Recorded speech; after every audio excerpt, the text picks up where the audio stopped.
नमस्कार। India daily के digital platform पर आप सभी का स्वागत है। मैं हूं पूजा सिंह और आज हम आपके लिए लेकर आए हैं कि जो साल है 2025 आप सबके लिए कैसा होने वाला है।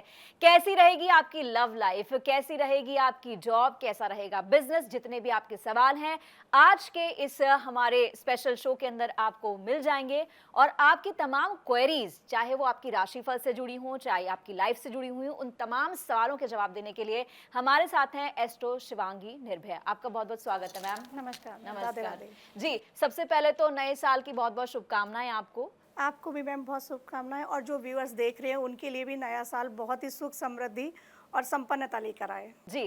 तो 2025 क्योंकि शुरू हो चुका है, तो आपसे जानना चाहूंगी कि 2025 का जो ये साल है वो ओवरऑल कैसा रहने वाला है। चाहे वो हम इकोनॉमी की बात करें, भारत की बात करें, इंटरनेशनल जो है किस तरीके से रहेगा, क्योंकि यूक्रेन की और रशिया की वॉर चल रही है, अलग अलग जगह पर उथल पुथल मची हुई है। तो 2025 अपने आप में साल कैसा होगा? 2025 जो है बहुत नए नए बदलाव लेके आ रहा है। यहाँ पर गुरु का जो ट्रांजिट हो रहा है वो मिथुन राशि में होगा 14 मई को, जो कि गुरु अतिचारी हो जाएंगे। गुरु बहुत शुभ ग्रह होते हैं, लेकिन जब वो अतिचारी होते हैं तो उनका अतिचारी होना कभी शुभ नहीं बताया जाता है। अतिचारी का मतलब है वो बहुत जल्दी अपना समय पूरा करते हैं। तो जब गुरु अतिचारी 2018 में हुए थे, उसके बाद कोविड आया था, तो इसी प्रकार की कोई महामारी अवश्य ही आएगी और 7 साल तक गुरु अतिचारी रहेंगे। इधर शनि का ट्रांजिट होगा। शनि मेष राशि में जाएंगे, मकर राशि पर उनकी साढ़े साती खत्म होगी, कुंभ पर तीसरा चरण आएगा, मीन पर दूसरा और मेष राशि पर साढ़े साती प्रारंभ हो जाएगी। तो जब ये शनि मीन राशि में जाएंगे, तो जब ये पहले गए थे तो द्वितीय विश्व युद्ध हुआ था। जब उसके बाद शनि मीन राशि में गए थे तो इतिहास साक्षी है, भारत पाकिस्तान बंटवारा भी तभी हुआ था। तो इस बार बहुत बड़े बदलाव देखने को मिलेंगे। शनि क्योंकि खुद एक वाटरी प्लानेट है और वो जा भी मीन राशि में रहे हैं, तो वाटर वॉर भी हो सकते हैं। राहु केतु का ट्रांजिट होगा। राहु कुंभ में आएंगे, वहीं शनि कुंभ से मीन में जा रहे हैं और राहु मीन से कुंभ में आ रहे हैं। तो जब राहु केतु की ये युति होगी तो एक महामारी भी फैलेगी, बाढ़, आपदाएं और बहुत सारी चीज़ें ऐसी होंगी जो हमको देखने को मिलेंगी। और सेना का जो कहना चाहिए रोल मेन हो जाएगा, क्योंकि मंगल का साल है आने वाला साल, तो सेना का प्रभुत्व देखने को मिलेगा। वार छिड़ेंगे ही छिड़ेंगे। जो अभी इजराइल चल रहा है, यूक्रेन चल रहा है, कैलिफोर्निया का, ऐसा मुझे लगता है जितना मैं चार्ट रीड कर पाई हूँ, कैलिफोर्निया जो है तो उसका विनाश हो जाना चाहिए, पानी में वो समा जानी चाहिए। ऐसे बहुत सारी चीज़ें हैं जो आपको देखने को नए नए बदलाव मिलेंगे और भारत एक विश्व विजेता बनकर आएगा। भारत में मोदी जी का एक जितना मैंने चार्ट रीड किया है, मंगल का उनका महादशा चल रही है, तो हो सकता है 98% का रेशियो ये है कि वो खुद ही संन्यास ले लें और योगी जी आए, ऐसा भविष्य मालिका में भी बताया जा रहा है। लेकिन उनके चार्ट भी यही कह रहे हैं कि आने वाले टाइम में 9 का साल है, 0 से 9 पे समाप्त होगा, 9 से फिर वापस 1 से स्टार्ट होगा। आगे जो 2026 आएगा उसका टोटल 1 होगा। तो इन शॉर्ट कहूँ तो बहुत सारी चीज़ें आपको देखने को मिलेंगी। पॉलिटिकल बहुत बड़े बड़े बदलाव आएंगे। स्मृति ईरानी जी का जो मैंने चार्ट पढ़ा है, तो उनका भी कमबैक हो सकता है। जी जी जी, ये आपने बहुत इंपॉर्टेंट बात बताई है। देखना होगा कि 2025 में आगे क्या कुछ होने वाला होता है। लेकिन अब अगर बात करें, महाकुंभ की भी बात करते हैं। महाकुंभ चल रहा है, महाकुंभ को लेकर के आप क्या बताएंगे, क्या किया जा सकता है? शाही स्नान होते हैं, क्या महत्व है इनका? महाकुंभ के बारे में पहले बताऊंगी कि कुंभ की शुरुआत कहाँ से हुई थी। जब समुद्र मंथन हुआ था तो देवताओं और असुरों के बीच कुंभ जो निकला था अमृत का, उसको लेके लड़ाई छिड़ी थी और वो 12 दिन तक चली थी। तो देवलोक के 12 दिन और जो पृथ्वी लोक है उसके 12 वर्ष समान होते हैं, इसीलिए कुंभ जो होता है वो 12 वर्ष बाद आयोजित किया जाता है। तो उसमें गुरु की, चंद्र की, शुक्र की, इन सब की बहुत अहम भूमिका रही थी। तो जब 4 कुंभ होते हैं, महाकुंभ जो हैं, प्रयागराज में होता है, हरिद्वार में होता है, नासिक में होता है और उज्जैन में। तो ये भी राशि वाइज होते हैं कि कौन सी राशि कब किस में आ रही है। अब जैसे मकर राशि में सूर्य होंगे तब ये प्रयागराज में होगा। जब सिंह राशि में सूर्य और बृहस्पति दोनों होते हैं तब वो नासिक में होता है। इसी प्रकार से हरिद्वार का भी है, इसी प्रकार से उज्जैन का भी है। और कुंभ जो कि एक बहुत पवित्र टाइम बताया गया है, जब आप गंगा स्नान करते हैं कुंभ वाले टाइम में जो शाही स्नान होते हैं, तो आपको पुण्य फल की प्राप्ति होती है, क्योंकि वहाँ बहुत से ऐसे सन्यासी, ऐसे देवलोक से कहा गया है ऐसा कि देवलोक से भी लोग आते हैं जो कुंभ में स्नान करते हैं। सबसे प्रथम आप देखिएगा, कुंभ में एक आंधी आती है। जब कुंभ स्नान शुरू होने वाला होता है तो उस टाइम क्या होता है, देवलोक के जो देवगण होते हैं, जो सन्यासी यहाँ पर अदृश्य अवस्थाओं में रहते हैं, कंदराओं में रहते हैं, वो आके अदृश्य अवस्था में उसमें स्नान करते हैं। फिर शाही स्नान, नागा साधु स्नान, वो सब होते हैं। तो इनका अपना बहुत महत्व है। लेकिन एक बात और व्यूअर्स को बताना चाहूँगी, जो लोग नहीं जा पाते हैं कुंभ स्नान करने, वो पवित्र गंगा जल को लेकर अपने घर में उसी शाही स्नान वाले दिन स्नान अवश्य करें, उनको उसी पुण्य फल की प्राप्ति होती है। जी, ये भी जानना चाहूंगी कि दान पुण्य का क्या महत्व है? दान पुण्य का बहुत महत्व है। अब जैसे संक्रांति आ रही है, मकर संक्रांति, तो उस दिन दान पुण्य का विशेष महत्व बताया गया है कि जैसे जो तिल हो गया, गुड़ हो गया, इससे गजक बताते हैं, मूंगफली बताते हैं, रेवड़ी बताते हैं कि इनका दान करना चाहिए। लेकिन इनसे अलग ऊनी वस्त्र भी दान किए जाते हैं। पर हर राशि के लिए मैं बताना चाहूँगी कि राशिगत अगर वो लोग ये दान कर लें तो उनके लिए और प्रभावी हो जाता है। मेष राशि वाले गुड़ का दान अवश्य करें।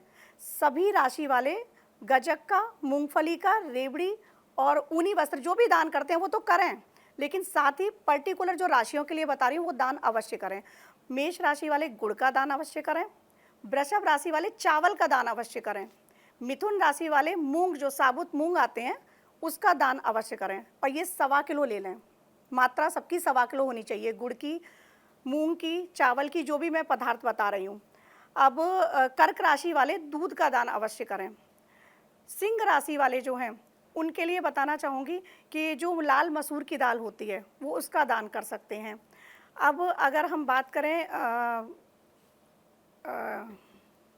कन्या राशि के लिए, तो कन्या राशि वालों के लिए हरी दाल जो होती है उसका वो दान करें, और साथ में गायों के लिए हरा चारा वो जरूर अवश्य दान करें।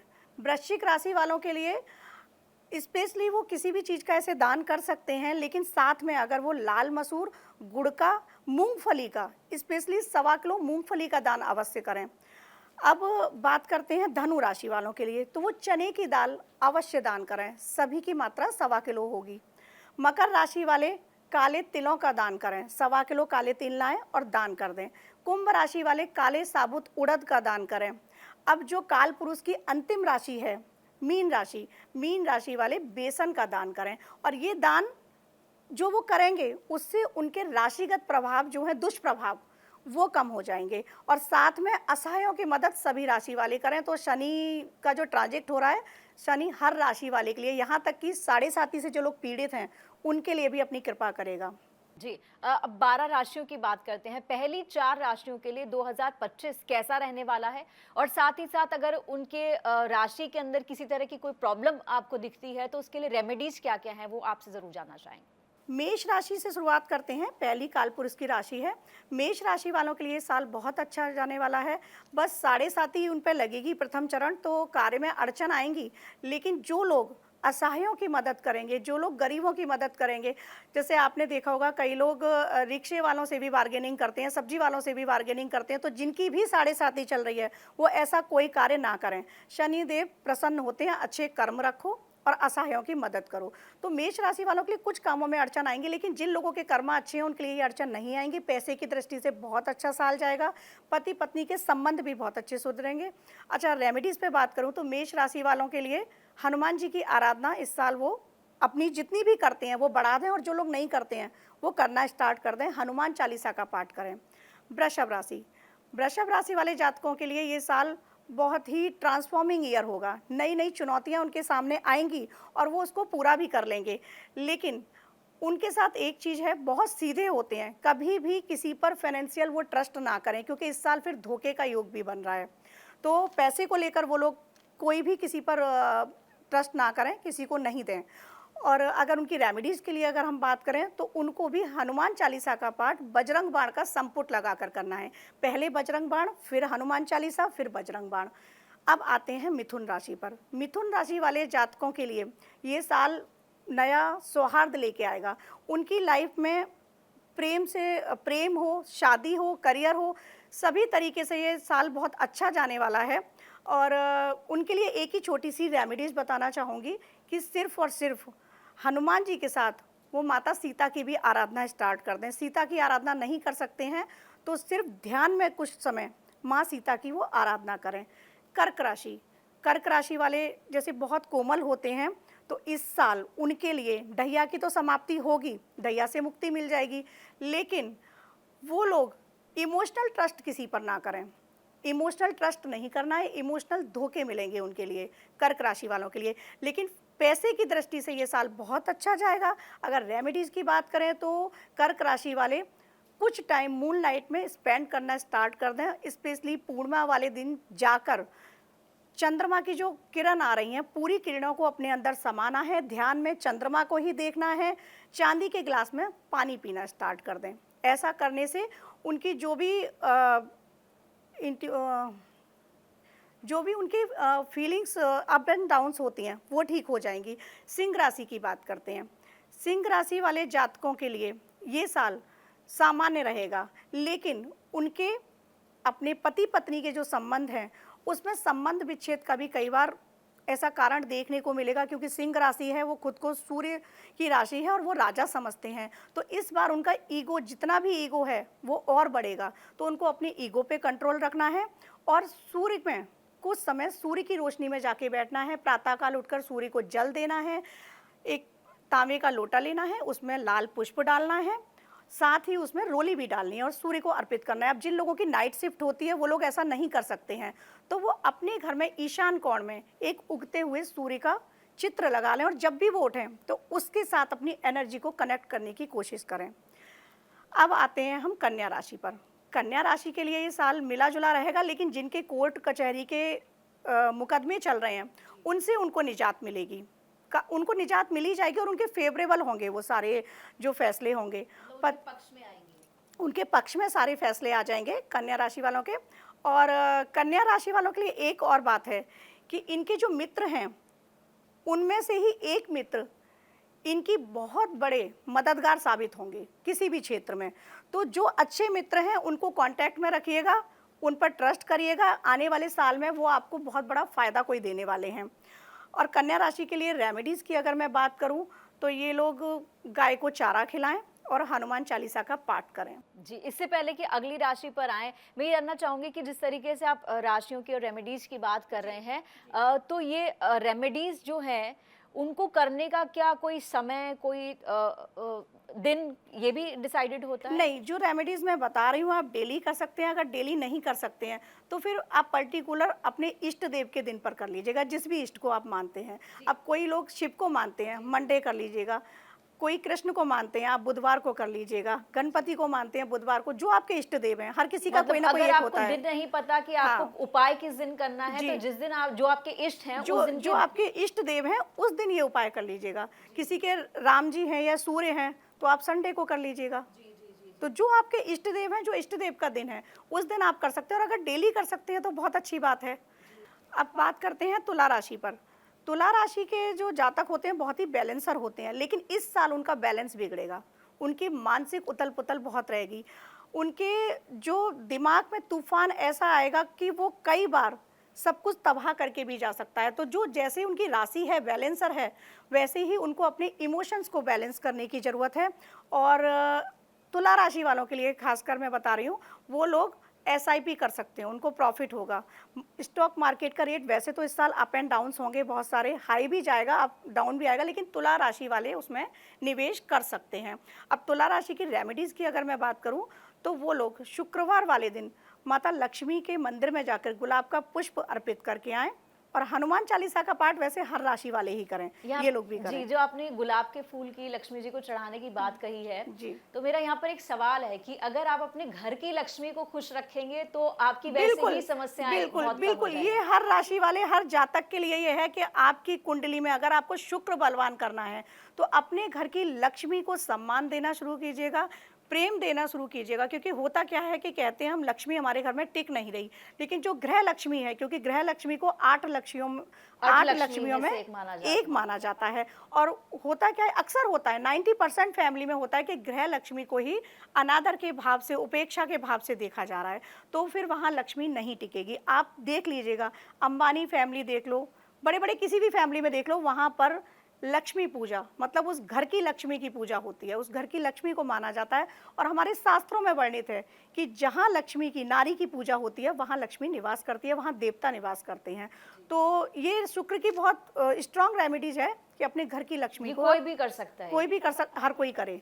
घर की लक्ष्मी का आप अनादर नहीं करें, उसका आदर करें। और मैं तो कहूँगी कि बाहर भी हर स्त्री को आप सम्मान दें।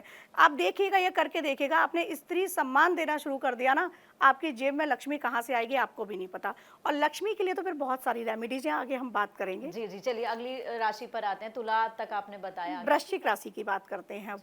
वृश्चिक राशि के जातक जो हैं, उनके लिए इस साल, आने वाले साल में ढैया से मुक्ति मिलेगी। अब ढैया से मुक्ति मिलेगी, लेकिन बहुत सारे रुके काम उनके बन जाएंगे। जिनकी शादियां नहीं हो रही हैं, उनकी शादियां हो जाएंगी। जो जॉब्स हैं उनकी, जिनकी जॉबलेस हैं, उनकी जॉब लग जाएगी। उनके लिए रेमेडी बताना चाहूँगी मैं कि वृश्चिक राशि वालों के लिए कुछ नहीं करना है, मानसिक हनुमान चालीसा का पाठ करना है।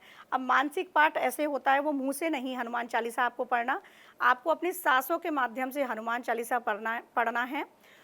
आप हनुमान चालीसा की जय हनुमान ज्ञान गुर सागर, जय कपीश तिहु लोक उजागर, तो आपको यहाँ से अपनी सांसें शुरू करते हुए मणिपुर पर लाकर, नाभि के पास मणिपुर पर लाकर सांस रोकनी है। वापस वहीं से सहस्त्रार तक अपनी सांस को ले जाना है। और जो लोग इस प्रोसेस को नहीं कर सकते, नए लोग हैं, तब फिर वो केवल मानसिक आंखें बंद करके हनुमान जी का ध्यान करके मानसिक हनुमान चालीसा करें।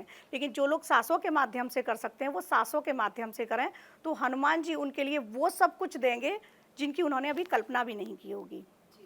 अब आगे आते हैं हम धनु राशि पर। अब धनु राशि की अगर बात करें तो ये लोग स्पिरिचुअल तो होते ही हैं, लेकिन इस साल आध्यात्म में और ज़्यादा घुस जाएंगे। ये आध्यात्मिक बहुत ज़्यादा हो जाएंगे, इनका जो माइंडसेट है वो आध्यात्मिक हो जाएगा। और ऐसा इनके लिए फ़ायदेमंद भी रहेगा, क्योंकि शनि जो है वो मीन राशि में जा रहा है, तो ऐसा इनके लिए करना खुद भी फ़ायदेमंद रहेगा। और अगर बात करें स्पिरिचुअल लाइफ जीने की, तो मैं कहना चाहूँगी धनु राशि वालों के लिए तो ये होगा ही होगा। हर किसी को आने वाले 2025 में स्पिरिचुअल माइंडसेट कर लेना चाहिए, क्योंकि जो आने वाला टाइम है बहुत विकट आने वाला है। तो जब आप थोड़े से स्पिरिचुअलिटी से क्लोज हो जाएंगे, तो वही लोग कहते हैं ना, इमोशनली और मेंटली स्ट्रांग हो जाते हैं। और जो ये तूफान आने वाला है, आने वाले टाइम में तूफान आएगा, तो वो तूफान से वो पार कर जाएंगे अगर स्पिरिचुअल जो लोग हैं। यहाँ पर एक सवाल है कि लोग स्पिरिचुअलिटी को समझते हैं कि सब कुछ त्याग दो और आप ज्यादा से ज्यादा कर्मकांड में चले जाओ, तो वो आध्यात्म को इससे जोड़कर देखते हैं कि धर्म, कर्मकांड और आध्यात्म, स्पिरिचुअलिटी, ये सब अलग अलग चीजें हैं। सब कुछ अलग है। धर्म क्या है? सही मायनों में गीता में बताया गया है, धर्म मेरे कर्म हैं, मेरे अच्छे कर्म ही मेरा धर्म है। धर्म का मतलब ये नहीं कि सनातन धर्म, मुस्लिम धर्म, ये अलग हम लोगों ने टैग लगा दिए हैं। लेकिन धर्म का सही मायनों में जो मीनिंग है वो ये है कि आपके कर्म सुंदर हों। तो धर्म आपके कर्म है, कर्म को अच्छा रखो तो धर्म है। अब अध्यात्म पे अगर हम बात करें तो अध्यात्म का मतलब क्या है? आपके अंदर से, आपकी आत्मा से आप सुंदर बने। गृहस्थ जीवन में रहते हुए भी आध्यात्मिक हो सकते हैं आप। जरूरी नहीं है आपको संन्यास लेना है, संन्यास लेना एक अलग है, गृहस्थ आश्रम एक अलग चीज़ है। लेकिन आध्यात्म जो है वो एक आपका माइंडसेट है। आपको आपकी आत्मा, आपकी चेतना को जागृत करना बताता है। जो हमारे अंदर आत्मा है, जो हमारी चेतना है, जब आप उसको जागृत कर लेते हैं तो आपको फर्क ही नहीं पड़ता सुख क्या है, दुख क्या है, आप हर भाव में समान हो जाते हैं। हाँ, न्यूट्रल रहते हैं। और ये बहुत अच्छी अवस्था है, मैं कहूँगी बहुत अच्छी अवस्था होती है। क्योंकि मैं अपनी लाइफ के बारे में बताऊँ तो 4 साल पहले जब मैं आध्यात्म में गई थी, मैं एस्ट्रोलॉजर लास्ट 16 ईयर से हूँ, लेकिन जब मैं आध्यात्मिक यात्रा शुरू करी तो उसके बाद बहुत सारी चीज़ें खुद ब खुद होती चली गई। तो अब बात करते हैं मकर राशि के बारे में। मकर राशि के बारे में, मकर राशि के जातकों के लिए ये वक्त बहुत अच्छा जाने वाला है। 2025 के 29 मार्च को जब शनि 7.5 समाप्त होगी, तो आप देखना मकर राशि वाले जातक जिनके कर्म अच्छे रहे हैं वो इसी 7.5 में पीक पर जाएंगे, इसी टाइम में वो पीक पर चले जाएंगे। अब कर्म खराब है तो शनि थोड़ा उनको खराब परिणाम देगा, लेकिन ये टाइम उनके लिए बहुत अच्छा जाने वाला है, पैसे की दृष्टि से बहुत अच्छा जाने वाला है। और मकर राशि वालों के लिए रेमेडीज यही है कि आप अपने कर्म अच्छे रखिए और बाकी पूजा पाठ में तो हनुमान चालीसा का पाठ कीजिएगा। कुंभ राशि पर आते हैं, जो काल पुरुष की 11वीं राशि है और शनि की दूसरी राशि है। तो कुंभ राशि वाले जातक जो होते हैं बहुत टेक्निकल होते हैं, इनका माइंड बहुत टेक्निकल होता है। अब क्योंकि इनकी शनि की साढ़े साथी का दूसरा चरण स्टार्ट हो जाएगा, तो जैसा कि मैंने पहले कहा कि जिनके कर्म अच्छे हैं उनके लिए ये वाला टाइम उनको पीक पर पहुंचाएगा। उनके कार्य क्षेत्र में वो ऊंचाइयों के शिखर तक जाएंगे। जिनकी शादी नहीं हुई है उनकी शादी हो जाएगी। लव रिलेटेड जो भी प्रॉब्लम चल रही हैं वो भी सब दूर हो जाएंगी। और रेमेडीज़ के लिए इनके लिए सिर्फ यही कहूँगी कि आप हनुमान चालीसा का ही पाठ करें, पूरे श्रद्धा भाव से करें। अगर आपने श्रद्धा भाव से कर लिया तो आपके लिए इसके बहुत अच्छे परिणाम देखने को मिलेंगे। अब आते हैं हम काल पुरुष की अंतिम राशि मीन राशि के। मीन राशि में आप क्योंकि शनि भी जाएंगे तो बहुत बड़े बड़े बदलाव आपको देखने को तो मिलेंगे ही। मीन राशि वालों के लिए एक छोटी सी रेमेडीज़ यही है कि आप आध्यात्मिक जितने हो सकते हैं उतने आध्यात्मिक होइएगा। किसी पर भी आपको इस टाइम में भरोसा नहीं करना है, क्योंकि आपके भरोसे टूटेंगे। चाहे वो लव लाइफ हो, चाहे वो आपका फाइनेंस हो, आपके भरोसे टूटेंगे। हाँ, अगर आपके कर्म सही दिशा में हैं तो आने वाले 1 साल के अंदर आपके लिए बहुत बड़े कोई प्रमोशन मिल सकता है करियर में। आपकी शादी नहीं हुई है तो शादी भी हो सकती है, लेकिन कुंडली मिलान अवश्य करें, क्योंकि शनि का साल है तो थोड़ा सा उथल पुथल भी हो सकती है।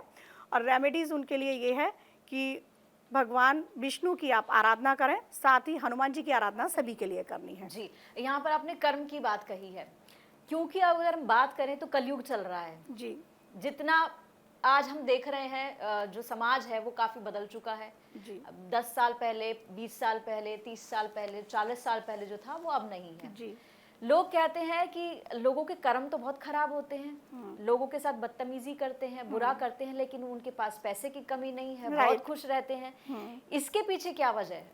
बिल्कुल, आपने बहुत अच्छा क्वेश्चन किया है पूजा जी। ये इसके पीछे मैं बताती हूँ कि कर्म हमारे 3 प्रकार के होते हैं, प्रारब्ध, संचित और क्रियामाण। अब जो हमने पिछले जन्म में किया है वो सब कुछ प्रारब्ध बनकर हम इस जन्म में जन्म लेते हैं, और वही प्रारब्ध जो है, जो संचित कर्म किए, प्रारब्ध बना और हम इस जन्म में लेके आए, अब वो हम भोग रहे हैं। बहुत से लोग बुरा कर्म कर रहे हैं लेकिन पिछले जन्म में उनने अच्छे कर्मा किए हैं, और जिस दिन पिछले जन्म के कर्मा उनके खत्म हुए फिर आप देखना उनकी उल्टी गिनती शुरू होने वाली है। तो अब हमने पिछले जन्म में कुछ खराब किए, इस जन्म में हम भुगत रहे हैं, लेकिन इस जन्म में अगर हम क्रियामाण कर्म जिनको कहते हैं अच्छे कर रहे हैं तो फिर वो हमको आने वाले वक्त में पीक पर ले जाएंगे। बहुत से लोग होते हैं जिनका पूरा जीवन ही बहुत दुखों में जाता है, तो वो उनके पिछले जन्म के कर्मा इतने भारी होते हैं, क्योंकि लॉ ऑफ कर्मा आपको छोड़ता नहीं है, कर्मा नहीं छोड़ते हैं, कर्मा आपको ढूंढ लेते हैं। आप अच्छा करो बुरा करो, लौट के आपके पास आएगा। प्रकृति आपको वही देती है जो आप प्रकृति को देते हैं, तो आपने जो प्रकृति को दिया है प्रकृति आपको वो देगी। और तो कर्मों को सुधार के रखिए। मैं अपने यही कहना चाहूँगी, इंसान अपने कर्मों को सुधारे, अपनी वजह से किसी का अहित ना करे, किसी का बुरा ना करे। आपका भी कोई कर रहा है ना, जाने दो, ये कह के आगे बढ़ जाओ। लेकिन ऐसा होता नहीं, गुस्सा होता, इंसान- हाँ, इंसान को गुस्सा आता है। आती है, गुस्सा इंसान को आती है, क्योंकि गुस्सा हमारे इमोशन है ना, उसका पार्ट है, हर किसी को आता है। तो तभी तो कहा जाता है कि आध्यात्मिक हो जाओ। जब आप आध्यात्मिक हो जाते हो तो आप इन जो सबसे ऊपर उठ जाते इन हो। सबसे ऊपर उठ जाते हो। जी जी जी। वो सिर्फ अंदर एक सरेंडर भगवान के लिए, हर चीज के लिए, यूनिवर्स के लिए सरेंडर का भाव आपके अंदर आ जाता है, और एक क्षमा का, एक ग्रेटिट्यूड, ये बहुत सारी चीजें फिर आध्यात्म में आ जाती हैं, और इन्हीं से फिर वो लाइफस्टाइल आपकी चेंज हो जाती है। जी, ये आपने लाइफस्टाइल की बात कही है, लेकिन मैं लाइफस्टाइल से हट के थोड़ा लव लाइफ पर आऊंगी, क्योंकि आजकल के लोगों की सबसे बड़ी जो प्रॉब्लम है कि हमारा ब्रेकअप हो गया, दिल टूट गया, डिप्रेशन में चले गए, लव लाइफ डिस्टर्ब है। वो सिंगल्स की, मतलब जो कपल्स हैं उनकी नहीं है, जो मैरिड लोग भी हैं उनकी भी बहुत डिस्टर्ब है। उनके लिए आप ऐसी कोई रेमेडी बता सकते हैं कि जो आपके पर्सनल रिलेशंस हैं, जो आपसे प्रेम संबंध हैं, जो आपके अपने हैं, वो आपके साथ जुड़े रहें, और जितना एफर्ट आप कर रहे हैं उतना एफर्ट उनकी तरफ से भी मिले, तो ये इसके लिए क्या रेमेडी होगी? जी, पहले मैं ये बताना चाहूँगी कि जिन लोगों का ये सब कुछ होता है, ब्रेकअप हुए, ये सब हुआ, ये आपके सारे कुछ पिछले जन्म से हैं। हमारी एक सोल है, सोल के हम एक गाइड भी अपने साथ लेके आते हैं, एक आत्मा के रक्षक हमारे साथ आते हैं जो हर वक्त हमारे साथ रहते हैं। हम कहते हैं ना कि हमारे अंतर आत्मा की आवाज़ आ रही है, तो वो हमारे सोल गाइड ही होते हैं। अब हमने पिछले जन्म में ना हर रिलेशन को चूज किया होता है कि आप आएंगे, आप मेरे साथ चीट करेंगे, मुझे लेसन देंगे, लेकिन नॉर्मल इंसान क्या होता है, वो नहीं समझ पाता है।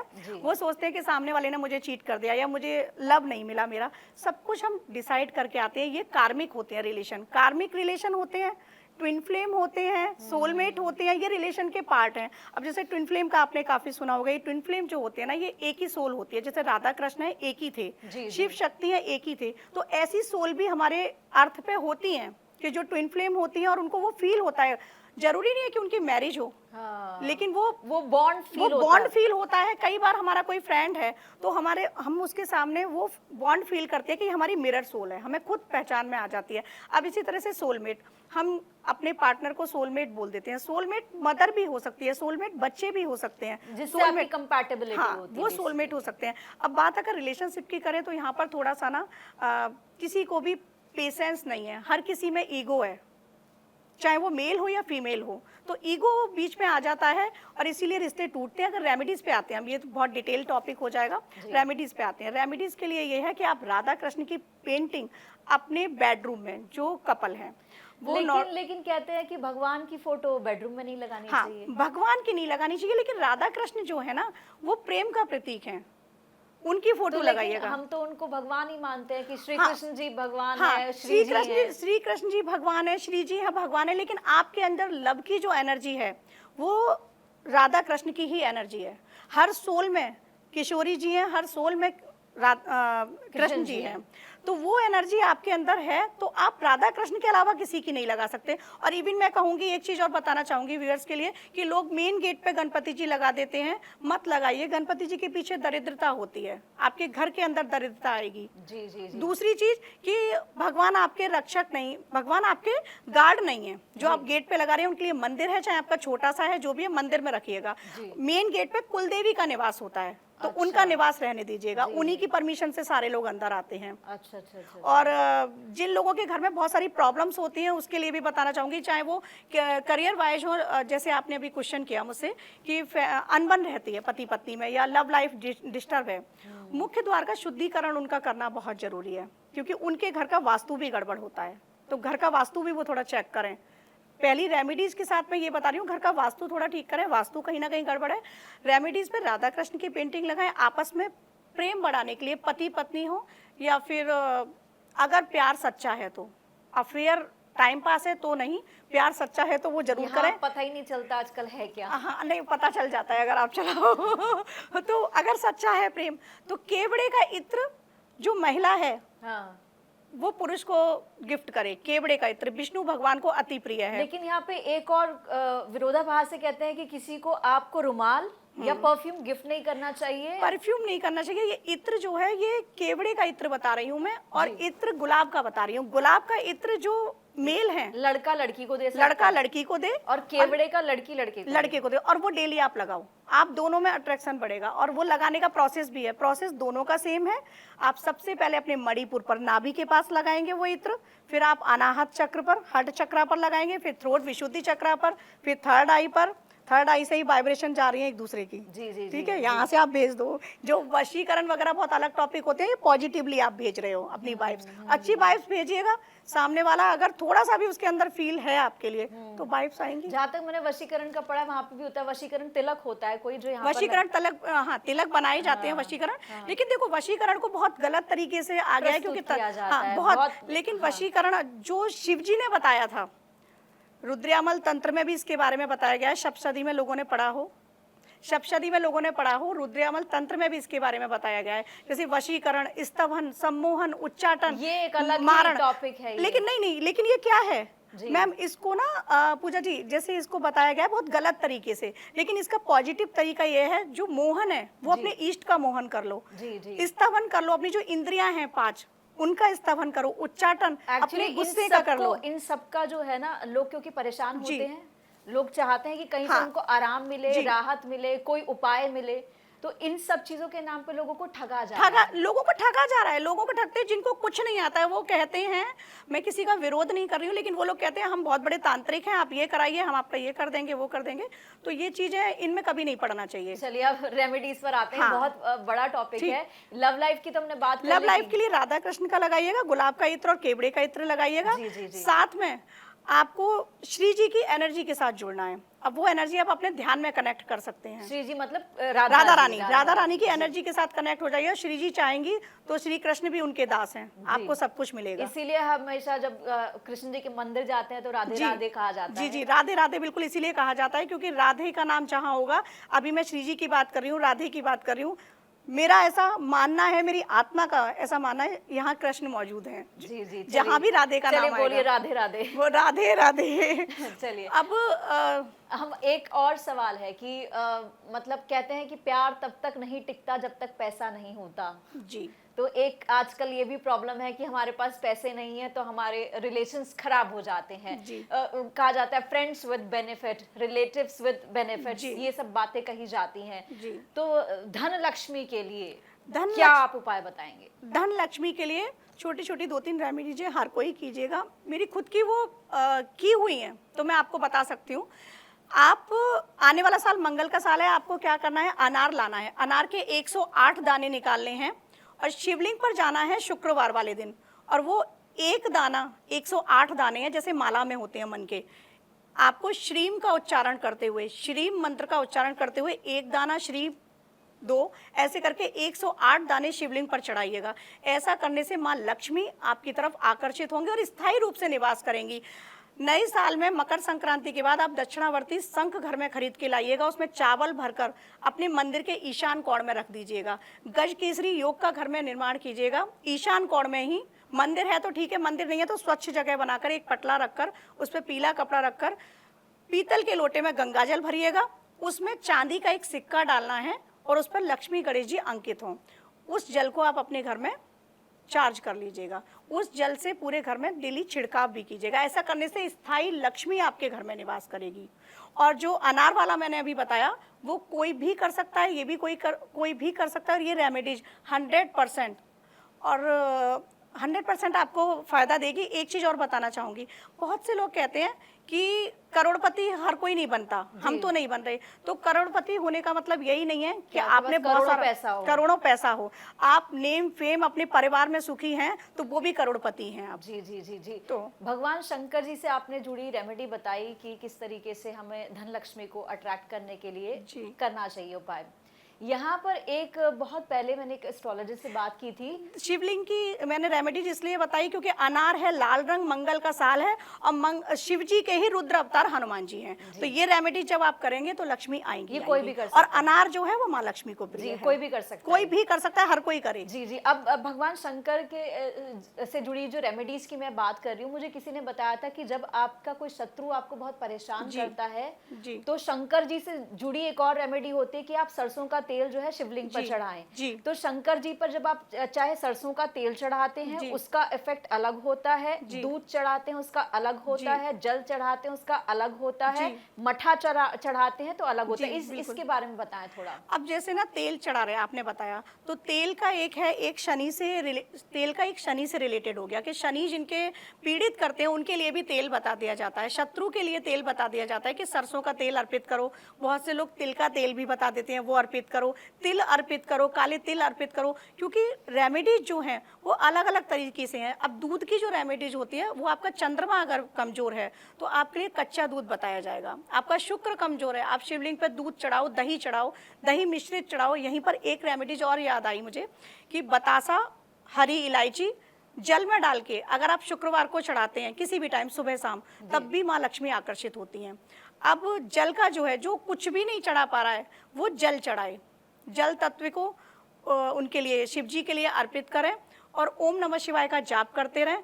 ओम जो इतना भी नहीं कर सकते, जो कुछ भी नहीं कर सकते, उनके लिए एक रेमेडीज है लक्ष्मी को आकर्षित करने के लिए। आप मानसिक कहीं भी बैठे हैं, मेट्रो में सफ़र कर रहे हैं, ड्राइविंग कर रहे हैं, आप मानसिक श्रीम श्रीम श्रीम श्रीम का उच्चारण करते रहिए जी। आपके पास लक्ष्मी आकर्षित होना स्टार्ट हो जाएगी। आप मंदिर नहीं जा सकते, नहीं टाइम है, किसी की नाइट शिफ्ट है, किसी की डे शिफ्ट है, नहीं टाइम मिल रहा है, आप मानसिक जाप स्टार्ट कर दो। जी जी जी। यहाँ पर सवाल ये है कि आजकल हम देखते हैं स्ट्रेसफुल लाइफ हो गई है, हमको लगता है कि ऑफिस में स्ट्रेस है, बिजनेस कर रहे हैं बिजनेस में स्ट्रेस है, और अगर हम कोई और काम करते हैं, घर में भी जाते हैं, स्ट्रेसफुल लगता है हमको। तो स्ट्रेस होता है क्योंकि हमारी जो वाइब्स है या फिर जो हमारे आसपास का माहौल है वो हमारे लिए फेवरेबल नहीं होता, तो उससे हम स्ट्रेस में आते हैं। लोग हमें अननेसेसरी लगता है कि परेशान कर रहे हैं, हमें टारगेट कर रहे हैं।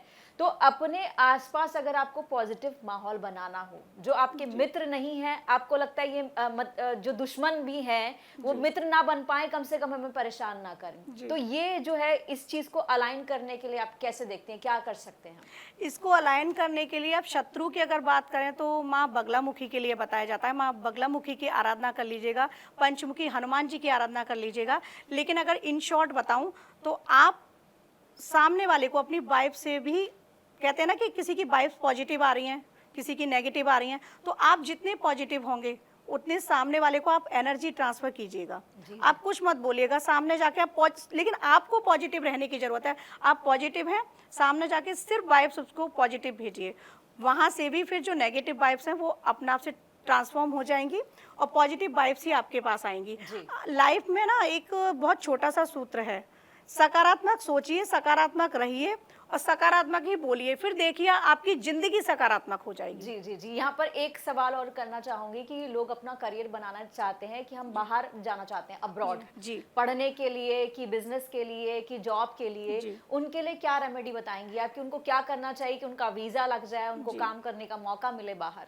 बाहर जाने के लिए सबसे बड़ा जो रोल प्ले करते हैं प्लानेट में वो राहु हैं, तो आपको राहु की रेमेडीज करने की जरूरत है। राहु की जो एनर्जी है, राहु की एनर्जी घर में भी होती है, इंसान के अंदर भी है, चार्ट में भी है, तो राहु की एनर्जी को पॉजिटिव करने की जरूरत है। अब राहु को ही लोग बहुत गलत बता देते हैं, ये सारा कुछ चल रहा है वो राहु का ही इम्पैक्ट है, सोशल मीडिया, डिजिटल न्यूज, सब कुछ राहु है। तो राहु की पॉजिटिव एनर्जी आपको चैनलाइज करनी है और उसको चैनलाइज करने के लिए आपके लिए क्या करना है कि जो सांड होता है, सांड के लिए आप 1.25 किलो जौ खिलाना स्टार्ट कर दो। अगर आपका वीजा नहीं लग रहा है, आप अब्रॉड नहीं जा पा रहे हैं, प्रॉब्लम्स आ रही हैं, 1.25 किलो जौ लीजिएगा। सांड को बुधवार के बुधवार सांध्य काल में जब सूर्यास्त हो जाए उसके बाद आपको खिलाने हैं। ऐसा करना स्टार्ट कर दीजिएगा, आपका बहुत जल्दी ये काम हो जाएगा। हनुमान जी की आराधना कीजिएगा और राहु के लिए शनि का भी बताया जाता है, शनि की आराधना आप कर लो, क्योंकि राहु जो है वो शनि के हिसाब से फल देते हैं और केतु मंगल के हिसाब से। जी शिवांगी जी, हमारी बहुत बड़ी चर्चा बहुत लंबी हो गई,